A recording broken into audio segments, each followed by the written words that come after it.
Hello, everyone. Good evening. My name is Justice. Good evening, whenever you may be watching this video.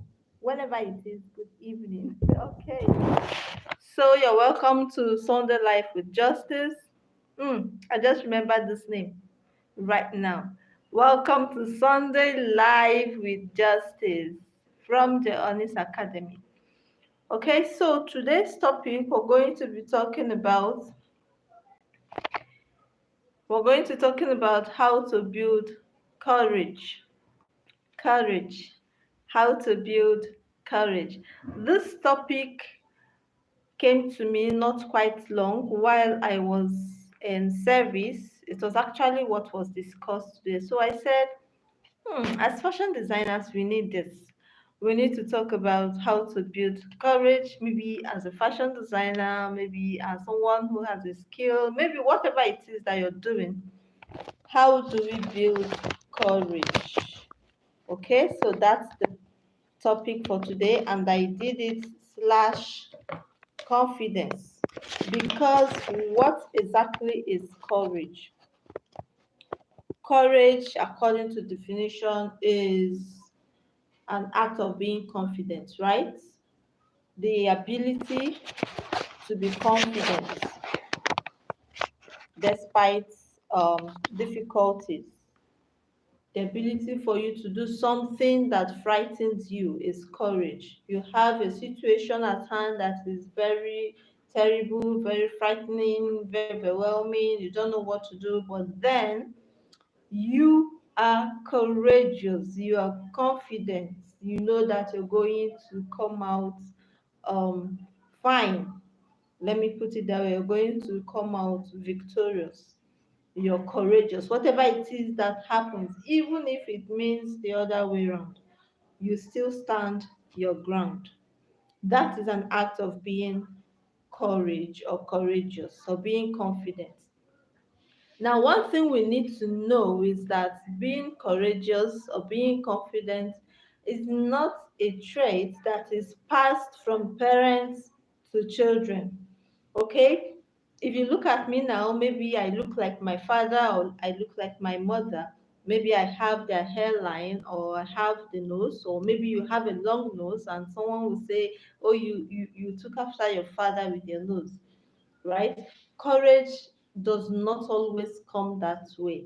It's not a trait that is being passed. It is something that is developed. Okay, being courageous or being confident is a trait that is developed by learning and practicing. You learn to be courageous through practice. You don't just learn it, keep it, and then tell yourself, I am courageous. When the situation presents itself, you're going to find out that you still have a lot to do.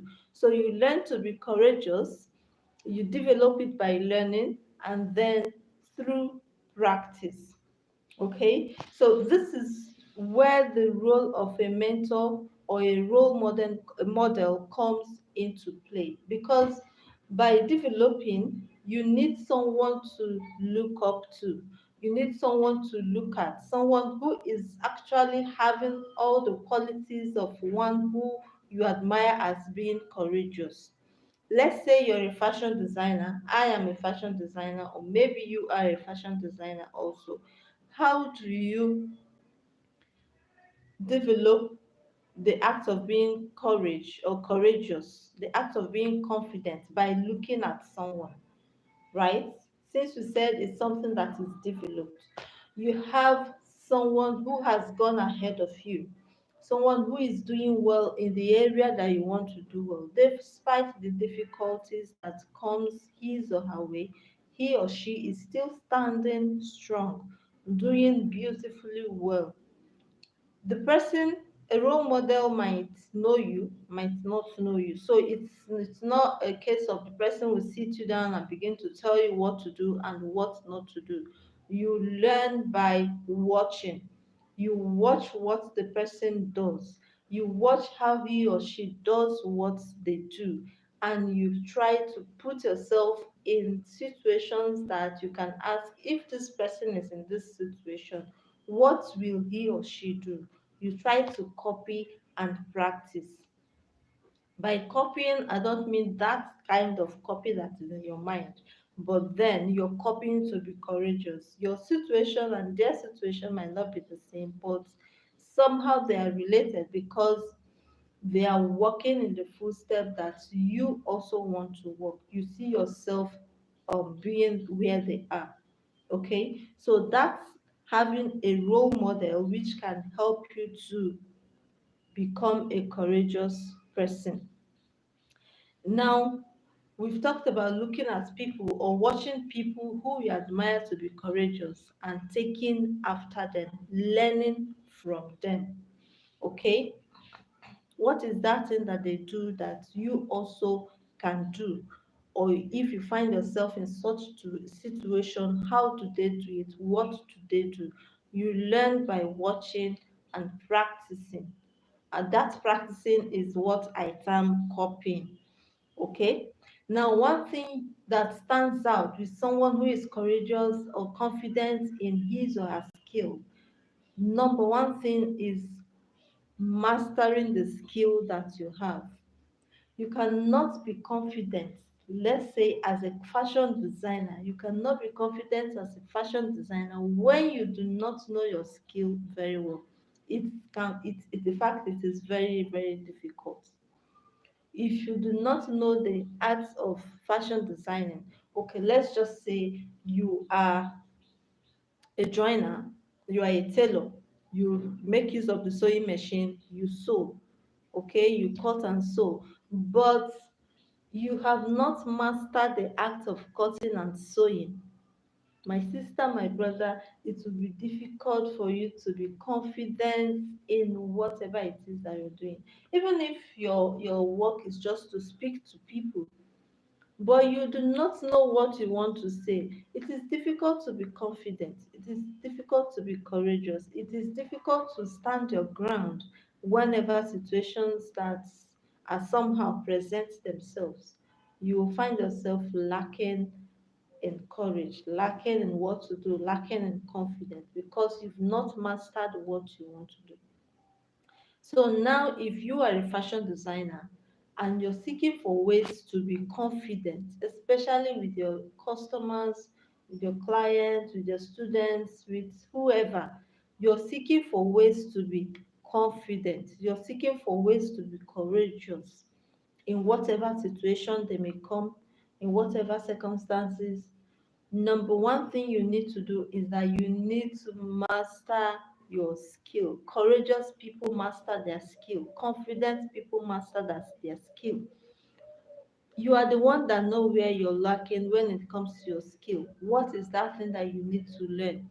You just have to move, get up, move, and learn it. You learn by practicing. You don't just learn and keep, you learn and practice. Practice repetitively.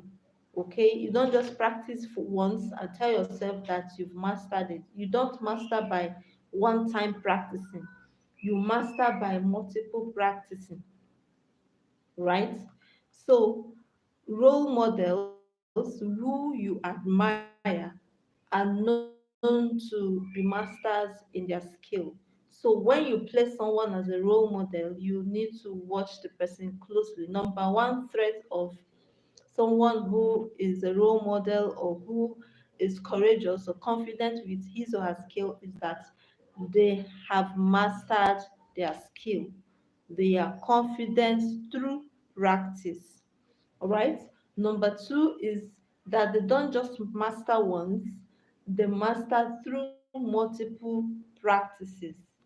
You must have heard the saying that says we should get comfortable with being uncomfortable. Repetition is not an easy thing. Repeating what you've already done is not an easy thing. Sometimes it can be uncomfortable. It can be like as if you're just wasting your time. Okay. But repeating it has a way of making it stick to you, right? Let me not say stick to your head.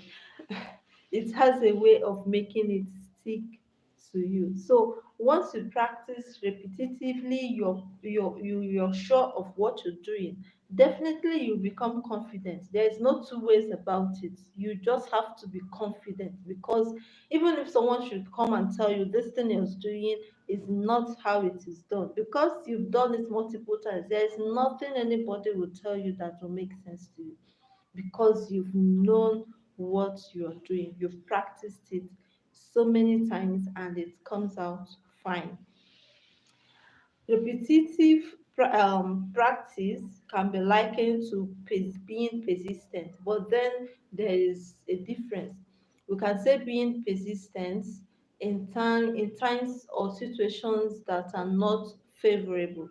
You see successful fashion designers. It's not like they don't have problems. There are many of them with a lot of problems, with overwhelming situations from customers, from students, from whosoever. But the one thing about them, anybody who you place yourself as your role model, the person is persistent. There is no success without persistence. It is difficult to be successful without being persistent, because situations will arise when you have to feel overwhelmed, right? When you have to feel like this thing is not working, like you're becoming afraid what is going to be the end result of this. But because you are persistent, you are telling yourself that whatever comes, however it is, so long as people are succeeding in, I'm going to go on. Even this life I'm holding, it's possible that while it is done nobody is watching. That can be discouraging, but then I am persistent that I'm going to deliver whatever it is that I have until I finished it, and next week you're still going to see me here. Okay, that is persistence. You don't just do it once, twice, and you lose hope because nothing is coming. So long as it is something that is worthwhile, so long as it is something that people are doing and succeeding, so long as it's something that people still need, not something that is obsolete, something that has gone out of trend, so long as it is still in vogue, you just have to be persistent. If it's not working, then there is something that you're not doing right, which you need to look around to find out where exactly it is that you're not doing the right thing. You can only quit when what you're doing is of no value to anybody. If what you're doing is of no value in the society to anybody, even to you, it has gone obsolete, it's no longer in vogue, then why waste your time still doing that thing, right? But so long as people are succeeding in it, you just have to be persistent, even when it is unfavorable. Now, another way to build courage or confidence is through feedback. Okay, let's say you're a fashion designer. Through feedback or whatever it is that you're doing, through feedback, you can build your confidence, you can build your courage, right? Let's say you've worked with some clients and they report back to you. Feedback is reporting back to you that this thing you did for me, I so love it. People around me love it. Everyone love it. Please do it again for me. Now compare yourself this time and the first time when you were working for the person. You will see that there is a level of confidence or courage that you have gained from the feedback. Okay, so whatever it is that you are doing, you ought to do it with your whole mind, with your whole let me just the way the Bible puts it, with your whole strength, whole soul, like everything you know about the thing, put it into practice. You never can tell what will come out of it. By so doing, when you begin to get good results from the good work that you've done, it builds your confidence automatically. It builds your confidence.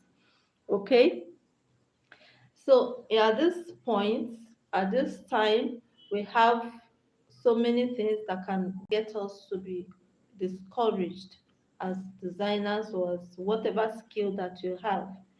But courage is what keeps us going. Confidence is what keeps us going, knowing that we're doing the right thing and it's something that people has done or have done and they find success in it. So we too are sure to find success in what we are doing. All right. So we mentioned some few things, few tips that can help us to build our confidence. One is that you need to master your skill very, very well. This one is just the number one. In fact, if you know it, you have known a lot. Master your skill very well. And then master the things that surrounds the skill. It's not just enough to know one particular thing. It's enough to know so many things about a particular thing. So when you know the act of cutting and sewing, it is also necessary for you to know how to relate to customers. If it means learning, of course, we say that courage comes as a result of learning. So if you have to pay to learn how to relate with customers and clients and students, you need to do so in order to build your confidence more. Because you can have the skill, but not knowing how to pass the message is another thing, another player that can discourage one. Okay, so when you learn a skill, learn the things surrounding the skill that can actually help you to become courageous and build your confidence in what you are doing. Number two is that you don't give up so easily. Don't give up so easily. No matter what it takes, have it at the back of your mind that since what I'm doing is beneficial to me and to others, and it is something in vogue and it is something valuable, and people have done it and succeeded, why not I? Okay, so when you have that right mindset, it helps you to be confident in what you're doing. And then, like we said, even though it's not the ultimate, find the habits or learn the habit of speaking something positive to yourself. It's not bad if you wake up in the morning and tell yourself you are courageous, you are confident, you are brave, you can do whatever you set your mind to do, right? By so doing, you build self-confidence in yourself. In addition to mastering your skill, these things are not just said. It is said in compliance with the skill that you have mastered. So you don't just speak to an empty self, I am courageous, when there's nothing to show that you're actually courageous. So as you get involved with the skill, get involved with the right mindset. Be positive to yourself. Be positive to yourself. Don't just always tell yourself that you're not doing the right thing. You are doing the right thing so long as others are doing what you're doing and they are succeeding. So be persistent and practice repetitively. Be a repetitive practicer, not a one-time practicer and then you believe that you've known it. You need to be consistent.